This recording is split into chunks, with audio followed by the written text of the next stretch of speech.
उत्तर प्रदेश में छठे चरण का चुनाव संपन्न हो गया है और अब आपको बताएं केवल एक फेस बचा है जिसमें बनारस क्षेत्र में चुनाव होना है और यह चुनाव होगा 7 मार्च को। लेकिन जैसा कि हमने पहले भी बताया है कि जब 5 चरण के चुनाव संपन्न हुए थे, भारतीय जनता पार्टी के नेता योगी आदित्यनाथ जी चाहे अमित शाह हो, वो आश्वस्त हो गए थे कि जो हमें बहुमत के लिए आंकड़ा चाहिए वो 5 चरणों के चुनाव में आ रहा है और इस कॉन्फिडेंस के साथ वो चुनाव मैदान में थे। हालांकि आपको बताएं छठा और 7वां चरण जो खाली बचा हुआ है उसमें 111 सीटें बाकी बची हैं, लेकिन अगर छठे चरण की बात करें तो 57 सीटों के लिए वोट पड़ा है और इस वोट में आपको बताएं 2017 में 61% मत पड़ा था, इस बार भी लगभग 60% वोट पड़ा है। यहां आपको बताएं सबसे ज्यादा जो वोटिंग हुआ है वो अंबेडकर नगर में हुआ है और सबसे कम बलरामपुर जिले में हुआ है। यहां अब जनता का मूड क्या है इसको अगर देखें तो आप ये देखेंगे कि जो पहले चरण से लेकर के आंधी योगी जी की चलती हुई दिखाई दी थी, यानी एक मुद्दा जो तब से लेके अब तक बरकरार है, लगातार हर व्यक्ति के मुंह पर छाया हुआ है, वो है लॉ एंड ऑर्डर का मुद्दा। पहली बार जितने पत्रकार अभी गए हुए हैं पहले चरण से लेकर और अभी तक, छठे चरण में भी, जिसमें कि योगी आदित्यनाथ जी का खुद का एरिया गोरखपुर भी है और इसमें आपको बता दें गोरखपुर, सिद्धार्थनगर, महाराजगंज, कुशीनगर, बस्ती, संत कबीर नगर, बलरामपुर, बलिया, देवरिया, अंबेडकर नगर, ये क्षेत्र है। और इस क्षेत्र की अगर बात करें तो यहां जो इस क्षेत्र में समाजवादी पार्टी का कोई आधार नहीं है। पिछली बार के चुनाव में भी 2017 में उनको मात्र 2 सीटें मिली थी और इस बार वो 2 से घटकर 1 पे रह सकती है, ऐसा अनुमान है। लेकिन बसपा का यहां जो आप कहें दबदबा कह लीजिए या क्षेत्र में प्रभाव कह लीजिए वो बरकरार है पहले की तरह, और लेकिन 2017 में 5 सीटें मिली थी तो ऐसा माना जा रहा है कि जो समाजवादी का 1 सीट घटेगी वो बसपा की तरफ बढ़ जाएगी, बसपा को वो बढ़ोतरी मिलेगी, यानी जो बसपा की तरफ वोट जो पिछली बार नहीं मिला था वो इस बार मिलने के चांस हैं। अब बात करते हैं भारतीय जनता पार्टी की, तो भारतीय जनता पार्टी 2017 की तुलना में इस चुनाव में जो अचीव कर रही है, जो उसकी तरफ वोटर शिफ्ट हुआ है, उसमें एक बहुत आश्चर्यजनक बात है और वो आश्चर्यजनक बात है बीएसपी वोटर को लेकर। अभी तक आपको बता दूं समाजवादी का जो वोटर है लगभग वो फिक्स था MY समीकरण, तो उस पर वो चलता था। बसपा का कोर वोटर तय था कि जो SC ST हैं वो वोट करते थे ज्यादातर, लेकिन अब क्योंकि बसपा का कोई आधार उत्तर प्रदेश की राजनीति में नहीं दिख रहा है, जिस तरह से दलितों के ऊपर अत्याचार या उस तरह की जो घटनाएं अखिलेश शासन में हुई थी, बहुत ज्यादा प्रतिकार करते हुए लोगों ने मायावती को नहीं देखा। उसके बाद योगी जी आदित्यनाथ आ गए तो इनके बाद में जिस तरह लॉ एंड ऑर्डर की स्थिति को कंट्रोल में किया गया तो जो दलितों पे अत्याचार हो रहे थे उसमें काफी कमी आई और ये कमी आपको बता दूं जो 50% से ज्यादा है। तो इसके कारण से जो दलित वोटर है, जो बसपा का कोर वोटर है, उसको ये लग गया कि हमारे लिए इस समय 2 ऑप्शन में से यदि किसी को चुनना है, एक तरफ समाजवादी पार्टी, एक तरफ बीजेपी, तो उनको लगता है बीजेपी हमारे लिए ज्यादा फायदे की चीज है क्योंकि ये पार्टी वो है जो सबका साथ, सबका विकास, सबके विश्वास पर काम कर रही है। और योगी आदित्यनाथ जी के 5 साल के कार्यकाल में जिस तरह से हर वर्ग को हर सुविधा उन्होंने दी है बिना पक्षपात के, यानी जिस तरह का आरोप विपक्ष ने लगाने की कोशिश की थी, योगी आदित्यनाथ जी जो योगी हैं, जो महंत हैं, जो संत हैं, उनको ये बोलकर बदनाम करने की विपक्ष ने कोशिश करी थी कि ये तो ठाकुर हैं और ये ठाकुरवाद चला रहे हैं। लेकिन इस चुनाव में वोट का अगर देखेंगे, वोटरों का रुख यदि देखते हैं तो लोगों को लगता है, मतलब लोगों के रुख से लग रहा है कि वो जातिवाद के मुद्दे पर नहीं जा रहे हैं। योगी जी आज भी पहली पसंद उत्तर प्रदेश में बने हुए हैं। लोगों को लग रहा था शुरू में कि ठाकुर जाति से हैं, हालांकि संतों की कोई जाति नहीं होती, लेकिन राजनीतिक दल इतना नीचे गिरे कि उन्होंने संत की जाति को भी उछालना शुरू कर दिया। शुरू में योगी जी का विरोध हुआ,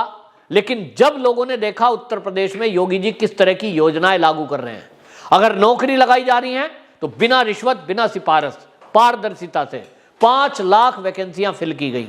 मकान के लिए पैसा दिया जा रहा है तो 2.5 लाख रुपए मकान बनाने के दिए गए, शौचालय के लिए शौचालय मिले, और जो सुविधा मिली वो सब बार बार बीजेपी के लीडर दोहराते हैं। तो वो सारी सुविधा दलित वर्ग को सबसे ज्यादा मिली, उसके बाद मुसलमानों में भी वो सुविधाएं मिली। वो बेशक वोट करे नहीं करे वो अलग मुद्दा है, लेकिन आपको बता दूं इस चुनाव में एक भारी अंतर है। 2017 से लेकर और अब 17 में मुस्लिमों ने वोट जो बीजेपी को किया ही नहीं, वो अब 5 से 7% वोटर मुसलमानों का खुलकर सामने आया है। यह भी पहली बार है कि वो खुलकर मीडिया में भी बोलते हैं हमने बीजेपी को वोट किया या हम बीजेपी को वोट करने जा रहे हैं। पत्रकार पूछता है मुद्दे क्या है, तो बोलते हैं लॉ एंड ऑर्डर, सरकार से मिलने वाली सुविधा, बिना रिश्वत की नौकरी, ये मुद्दे हैं। और इसलिए ये पहली बार होगा भारतीय जनता पार्टी की ये राजनीति के कैरियर में, ये पहली बार है कि उनको मुसलमानों का वोट बड़ी संख्या में मिल रहा है। जो बड़ी संख्या में बोल रहा हूं, बेशक वो 7% है, 5% है, लेकिन ये भी 1% भी नहीं था पहले, उससे अगर 7% पे आता है तो ये बीजेपी के लिए अचीवमेंट है। इसी तरह बसपा का कोर वोटर जो है वो बेशक 30% के लगभग भारतीय जनता पार्टी को जा रहा है, लेकिन ये भी पहली बार है, इसके पहले कभी नहीं मिला। तो ये जो 30% वोट बढ़ी है, बसपा का जो वोटर है वो बीजेपी को स्विफ्ट हुआ है, उसका एक रीजन वही है कि उन्होंने देखा है, महसूस किया है कि योगी आदित्यनाथ जी की सरकार में उनको सुविधाएं मिली, उनका रक्षण हुआ, उनको जो है कहीं कोई दिक्कत नहीं हुई। और इसीलिए ये जो पूरी बेल्ट है जहां छठा चरण का चुनाव हुआ है, इसमें दलित वोटर अच्छे खासे हैं और इनका प्रभाव रहता है। यहां पिछली बार 2017 में इसी तरह क्लीन स्वीप बीजेपी को मिला था, इस बार भी वही बरकरार रहने की उम्मीद है। इसी सीट पर आपको बताएं योगी आदित्यनाथ, जो कि सबकी नजर बनी हुई है, नो डाउट उनके लिए कोई दिक्कत ही नहीं है, लेकिन यहां पर स्वामी प्रसाद मौर्य, वो जो भारतीय जनता पार्टी को छोड़ करके आए और उन्होंने जो अपनी सीट फाजिल नगर को चुना, उसको लेकर के काफी एक चर्चा है, लोगों में ये देखने की उत्सुकता है कि क्या होगा, क्योंकि मुस्लिम वोटर 2 जगह बटा या नहीं बटा। अगर लोकल लोगों की माने तो वो कहते हैं कि भाई वहां तो बसपा के जो मुस्लिम कैंडिडेट है, जो समाजवादी पार्टी के जिला अध्यक्ष थे, उनको वोट गया है और बटा है। अगर ऐसा हुआ होगा कि मुस्लिम वोट ज्यादा संख्या में बटे होंगे तो निश्चित रूप से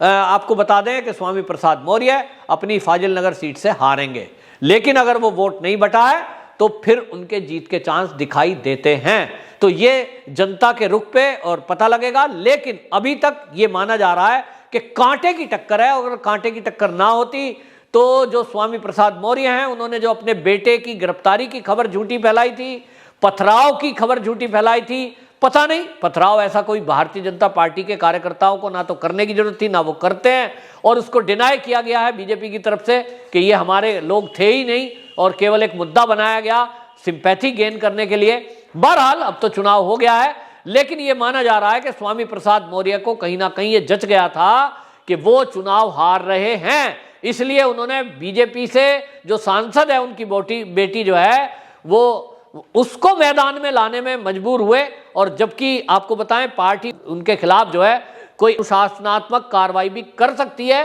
ये जानते हुए भी वो उनकी बेटी ने पिता के लिए प्रचार किया। ये नौबत कब आती है जब आदमी देखता है कि तेरा सब कुछ जा रहा है और फिर भी सीट नहीं आ रही है। तो ये आखिरी दांव थे जिसको स्वामी प्रसाद मौर्य ने खेला है। बहरहाल आपको बता दें कि जो हमने पहले कहा, भारतीय जनता पार्टी को जो योगी आदित्यनाथ जी नारा देते हैं 300 के पार, वो होता हुआ कुछ कुछ दिख रहा है कि जो योगी आदित्यनाथ जी का विचार है, जो उनका नारा है, जो उनका प्रण है, वो कहीं ना कहीं पूरा होता लग रहा है, ऐसा लोग कहते हैं। क्योंकि लोगों का यह कहना है कि जिस तरह से एक तरफा लोगों के मन में योगी, लॉ एंड ऑर्डर और योगी सरकार के द्वारा दी गई सुविधा, ये मुद्दे दिमाग में हैं और इन्हीं मुद्दों के आधार को बनाकर लोगों ने वोट किया है। ये पता लगता है कि वोटर किधर जा रहा है,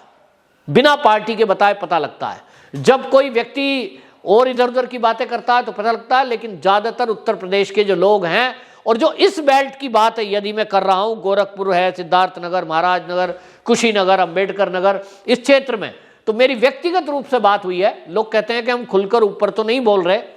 क्योंकि कुछ दबंगों का यहाँ एक तरह से गांव में बोलबाला है, लेकिन वोट डालेंगे योगी बाबा को। तो इसका ऊपर से अनुमान लगाना मुश्किल है। अंडर करंट की जो बात की जाती है, वो जो अंडर करंट है, जो साइलेंट वोटर है, वो योगी जी को पसंद कर रहा है, और इसलिए योगी जी का जो लक्ष्य है 300 प्लस का, वो पार हो सकता है, ऐसा अनुमान है। वंदे मातरम।